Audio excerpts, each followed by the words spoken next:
Hi, I'm Sherry Coleman-Collins, registered dietitian nutritionist. I'm excited to be with you today to talk a little bit about nutrition during pregnancy. This is an exciting time. I hope that you are really excited and looking forward to the birth of your little one or little ones. I know that when I was pregnant, I was always thinking about nutrition. As a dietitian, it's something I think about anyway, but I think while I was pregnant, it was something that I thought about even more. So hopefully you're also thinking a lot about it, and if you're not really thinking about it, I hope that I give you enough information today that makes you more excited and more conscious about the importance of the things that you're eating. I will say that as we begin, all of the information that I give is just for guidance and it's not meant to be medical advice. If you have specific questions about your condition or your health care or about your nutritional needs, I would encourage you to talk with your primary provider, your OBGYN, or a registered dietitian and ask the kinds of questions that you need based on your specific situation. These are just guidelines. They're things that I think are important, but there are lots of other things to consider, and every body is an individual body. So with that, let's dive in. So one of the questions that I get a lot when I think about nutrition, and by the way, I have some notes that I'm going to refer to because I want to make sure I don't forget any of the important things that you might be thinking about. So one of the questions that I get all the time is, why does nutrition matter? Or why should I think about this? Or, my mom didn't think about this and I turned out just fine. Or my friend didn't think about this and she had a perfectly healthy baby. And that might be true.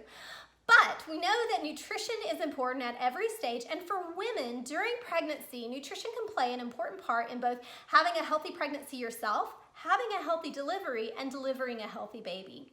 So you want to think about nutrition as one of the many tools that you have in order to help ensure that your baby is as healthy as possible.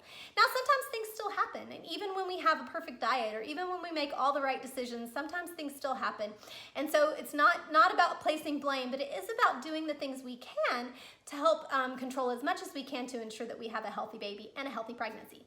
So with that in mind, I always like to mention to moms that, nutrition during pregnancy can actually have a big impact on things like the development of high blood pressure during pregnancy and delivery, and also gestational diabetes, which is a precursor to the development of diabetes later in life. So if we can stop those things, if we can reduce the risk of those things, then we can be healthier now and we can also be healthier later. Really important to think about. Nutrition is really I like to think of it as like compounding interest. If you put $1 in the bank, then it earns interest. That dollar is going to be worth more down the road. And the more dollars you put into the bank, the more interest you earn and the more money you have later. And nutrition is kind of like that. You're just putting little deposits in each day. And then over time, you end up with better health at the end. So think of it that way. It's not about perfection. It's about making the best choices each day. So during pregnancy, one of the questions that I get a lot is, how much weight should I gain? How much am I supposed to weigh? And I think that that's a very individualized question. So I'm not going to give you specific numbers. I think that you have to think about your pre-pregnancy weight, right? Were you underweight? Or were you at the right weight? Or were you overweight? And that has a lot to do with how much weight you gain during pregnancy. Some women gain very little or even nothing, and some women even lose weight in the first trimester because they may have a lot of issues with nausea and vomiting. So that's something to consider. Most women gain the most weight or gain most of their weight in the last bit of their pregnancy. So in that third trimester, most women gain most of the weight that they have during their pregnancy, or at the end of the second trimester and into the third trimester. So wherever you are on the spectrum, don't sweat it. Now's not the time for diets. Now's not the time for being focused on weight loss, unless your provider has made that recommendation to you, and in general, they usually don't. So don't worry so much about the weight that you gain, but do talk to your practitioner if you want some guidelines on what's appropriate for your specific situation. It is important to remember that if you gain too much during pregnancy, it can lead to some of those situations that I mentioned earlier. It will increase your risk for high blood pressure during delivery. It increases your risk for gestational diabetes, and then that can lead to problems later. And it also may increase the chances that you'll have a baby that's a bit larger than is appropriate for your size. So we don't want to restrict, but we do want to be mindful about it and talk to our practitioner to determine what's the appropriate weight gain for you. Again, I don't want to give medical advice. I think it's really important for you to talk to your practitioner, get their feedback, because every body is an individual body. All right, what I do want to talk about is food, because that is my area of expertise. Again, I'm a registered dietitian nutritionist. I love food. I love to eat. I love to feed people. And I think that it's really important. There's a lot of bad information out there about food and nutrition. So I want to make sure that you have the right information.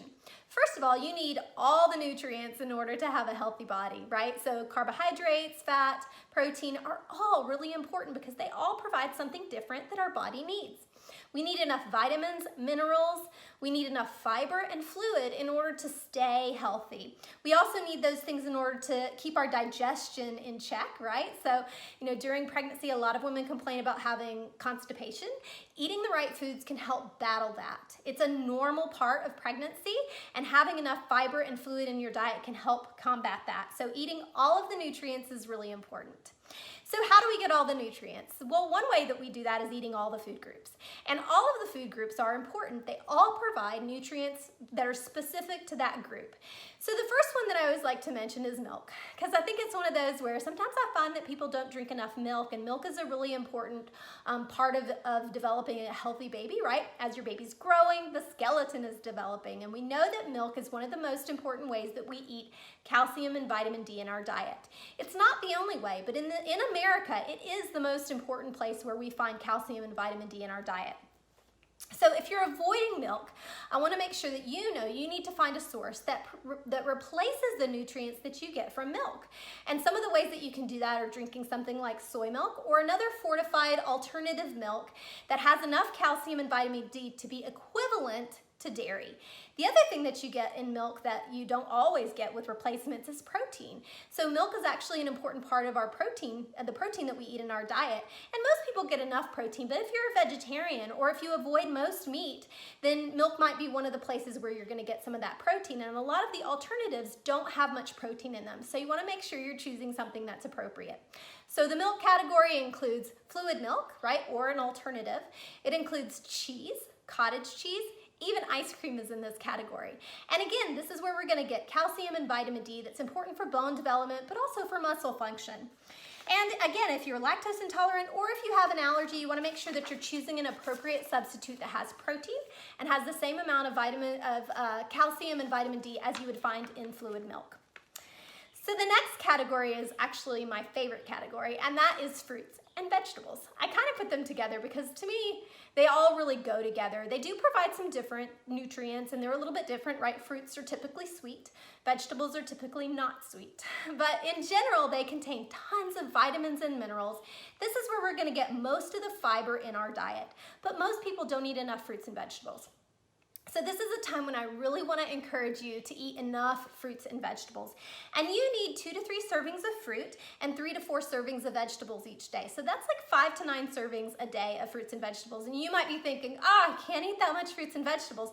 But really it's only half a cup of fruit or vegetable that's chopped up, or 1 cup of leafy green vegetables. So if you hold your hand like this is about half a cup, 1 palmful, somewhere around half a cup, and we're just rough estimating it. 2 handfuls together is 1 cup of leafy green vegetables. So if you think about a salad that you might get at one of the fast food restaurants, you're probably gonna have 3 or 4 servings of vegetables in that one salad. So a salad is a great way to help make sure that you're getting enough fruits and vegetables, but so are soups and stir fries, and then making sure that at each meal you're serving 1 to 2 fruits and vegetables. I always make sure that at dinner especially we have at least 1 vegetable and at least 1 fruit, but usually we have 2 vegetables and 1 fruit at dinner. It's kind of our catch up. But you can also do this by including fruits and vegetables in your snacks, and all fruits and vegetables count. So whether they're fresh or frozen or canned, they're all going to be really nutritious, and even dried fruit has a place. Now, when we think about dried fruit, it's going to be a slightly smaller quantity, about half. So 1/4 cup of dried fruit like raisins is going to count as 1 serving. Remember that those concentrated fruits have most of the water taken out, and so they're delicious, but they're a bit higher in sugar. So fruits and vegetables are really important because they provide vitamin C, in addition to the fiber that I've mentioned, as well as potassium. And these are nutrients that are really important for heart health, as well as for our skin. And remember, you're building a baby, right? Building lots of skin cells, And vitamin C is important in cell division. So as the baby grows, the cells are dividing like crazy because the baby's growing really fast, and vitamin C is an important part of that. And as I mentioned earlier about constipation, fiber can help fight that, and this is where you're going to find most of that. The other group that I like to mention is, or another group that I like to mention is grains. Of course, you know, sometimes I think grains get a bad rap. You know, we think about grains, people think about carbs, and I should be avoiding carbs, and that is absolutely not true, especially during pregnancy. Carbs are important for our brains. You know, they provide the primary fuel for the brain is glucose, and it comes from the carbohydrates that we eat. We don't want to overdo it, and we want to make good choices when it comes to the carbohydrate foods that we eat. And in this category, we want to choose foods that are high in fiber.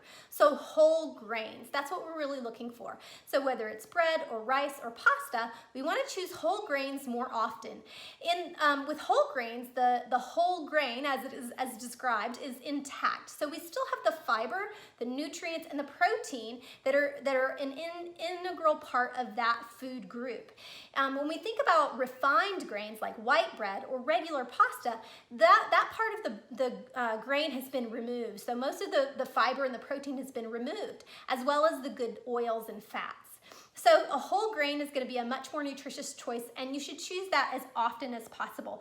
And the grains are a really important source of B vitamins as well as fiber, as I mentioned.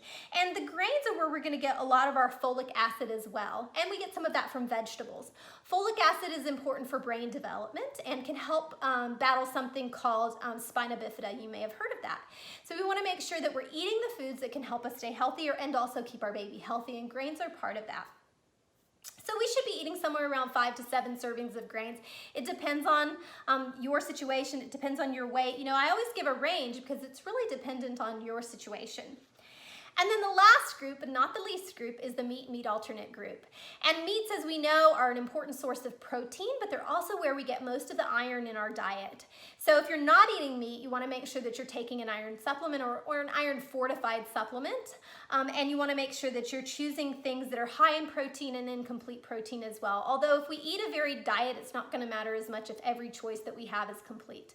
So what I mean by that is having all the amino acids necessary. So in the plant kingdom, there is a lot of protein. So things like soy and beans and nuts and peanut butter, all of those are great sources of protein and plant-based protein. And as long as we're eating a variety of those, we'll get all the amino acids that we need. But things like soy are a complete protein.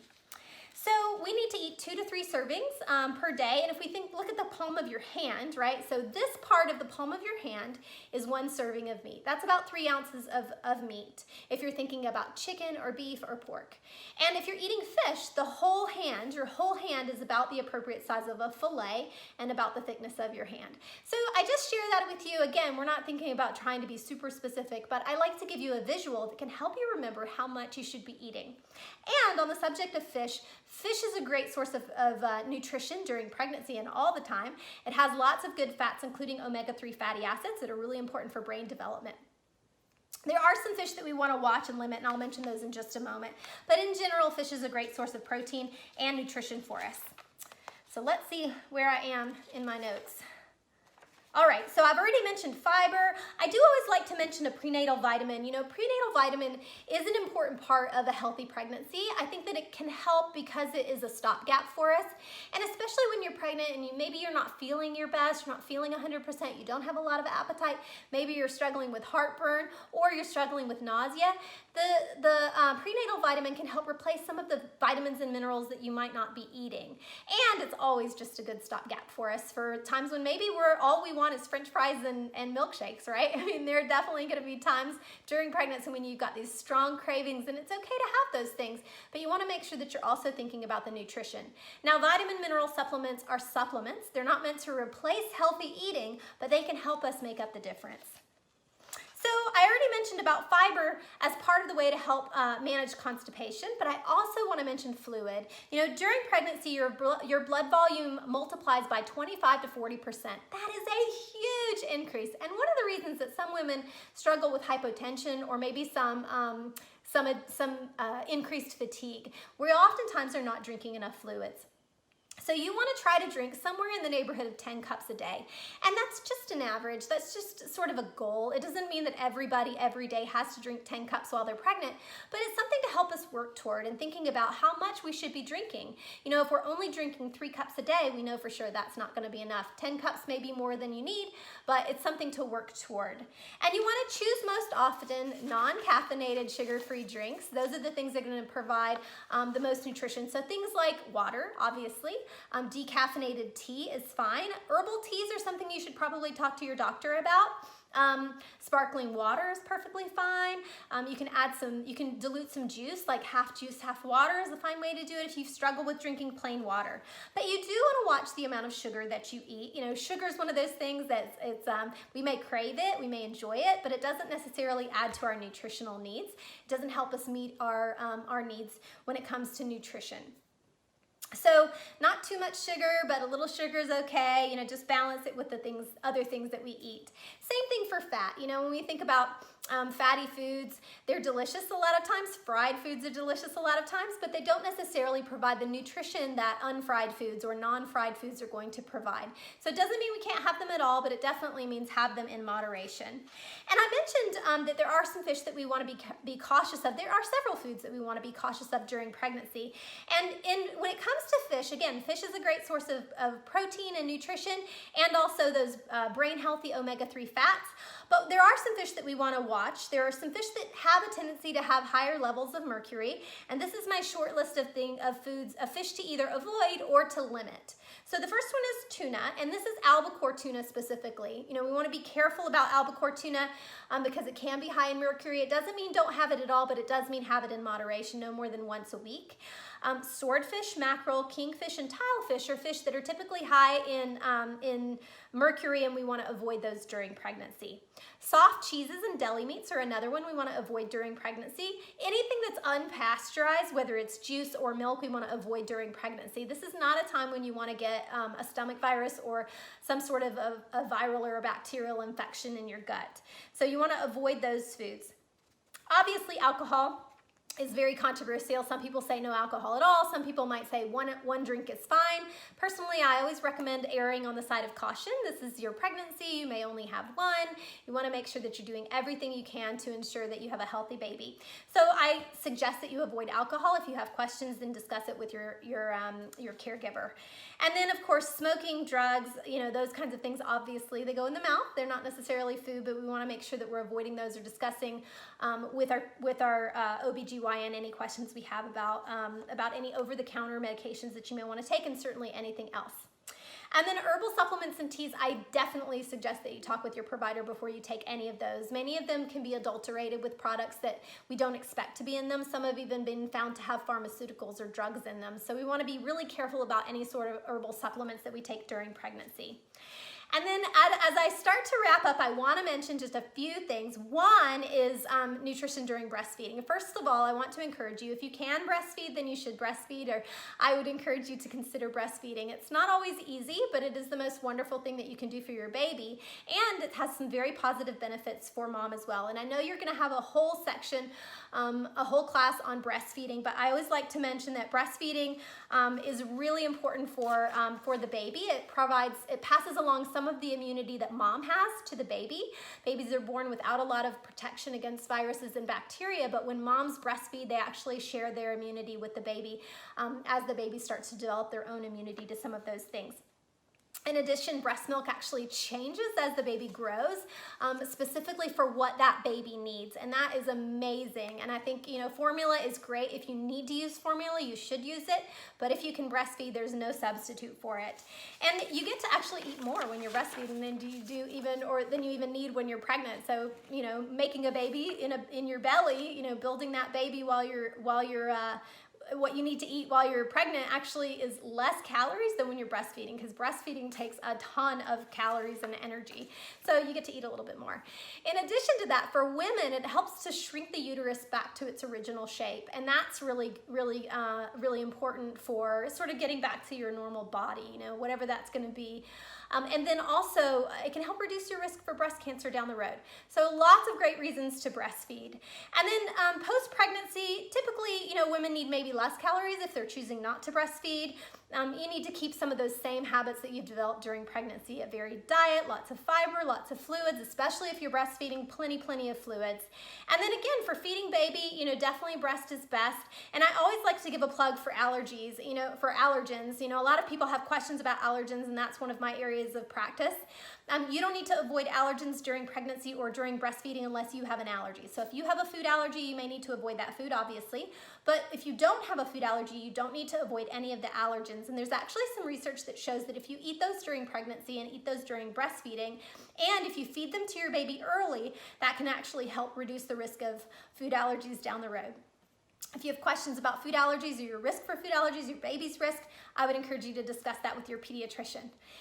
So I feel like we have had just a great session together. I hope you don't feel too much like you've been drinking from a water hose, and I gave you some great advice and some great ideas that you can take back and incorporate into your life during your pregnancy.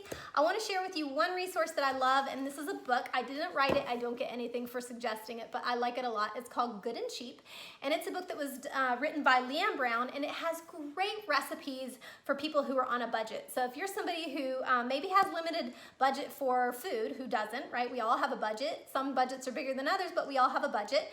So I love this book because it has great ideas, great recipes, and tips for how to maximize your money when it comes to food and nutrition, with some great fun and delicious recipes, and they're nutritious too.